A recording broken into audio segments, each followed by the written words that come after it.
Little Red Ruthie, A Hanukkah Tale by Gloria Koster, pictures by Sue Eastland.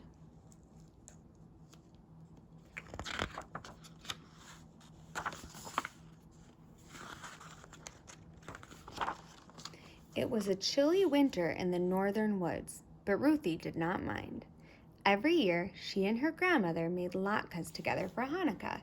Today, she was on her way to Bubby Basha's house on the other side of the forest. Ruthie was taking sour cream and applesauce to go along with the yummy potato pancakes they would make. She carefully packed her basket and kissed her mother goodbye. "Stay safe, my little red Ruthie, and stick to the path." I promise, Mommy," she said. She skipped along the trail. Snow began to fall. Soon, a white blanket covered the ground, causing Ruthie to lose her way. Suddenly, something jumped out from behind a tree. Ruthie found herself face to face with a wolf. "Little girl," said the wolf, "I am going to eat you up." Ruthie's heart raced. Her tummy flip-flopped. She could not let the wolf know she was scared. It was Hanukkah, and Ruthie wanted to be brave as the Maccabees. Being a clever girl, she offered a smart and speedy reply. "Mr. Wolf," she explained, "underneath my puffy coat, I am actually skinny as a twig, but I'm on my way to cook latkes with my Bubby Basha. Each day of Hanukkah, I plan to eat a plateful of delicious potato pancakes. When the holiday is over, I am sure to be as round as a pancake myself. If you wait just 8 days, you are guaranteed to have a better meal. Why not eat me then?" Her words were so enticing, the wolf agreed. He even led her out of the thicket and back onto the trail. But his stomach began to rumble. In the distance, his tasty morsel was disappearing. "Deal's off," he declared, leaping through the forest and arriving at Bubby Basha's cottage before Ruthie. Perhaps he would eat the grandmother first. There was a note on the door. "Dear Ruthie, I went to the village to buy us a Hanukkah treat. I will be back soon. Hugs and kisses, Bubby Basha." The wolf could not read.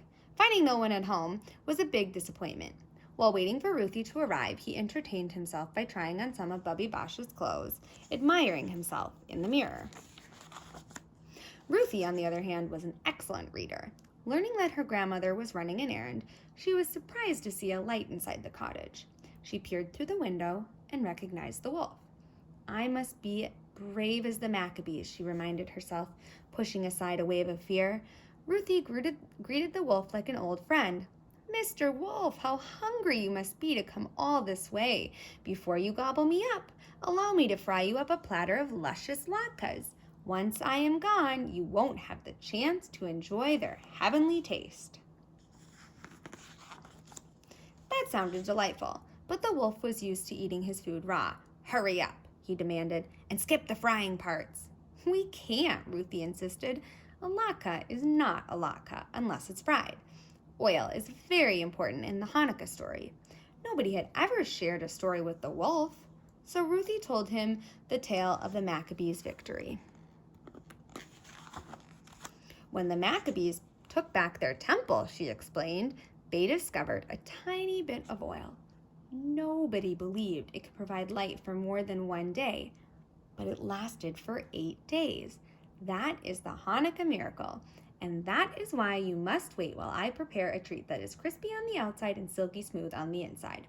The wolf was an impatient sort, but he agreed. He even sat down at the kitchen table where Bubby Basha had already laid out the ingredients: potatoes, onions, eggs, and flour.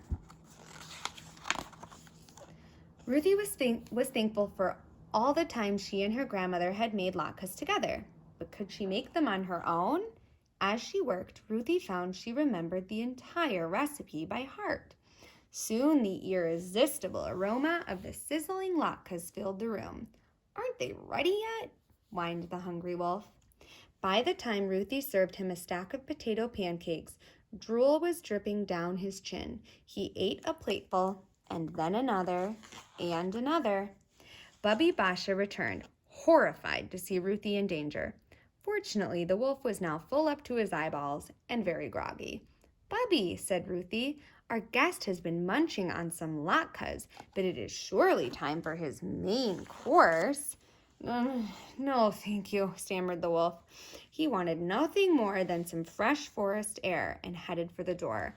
"What a pity you must leave," said Bubby Basha. "But we can't send you on your way without a treat." She reached into her bag and pulled out a jelly donut and placed it in the wolf's paw. "Enjoy this tomorrow," she said, ushering him outside. Ruthie breathed a sigh of relief. After plenty of hugs and kisses, Ruthie and her grandmother lit the first Hanukkah candle and sat down at the table.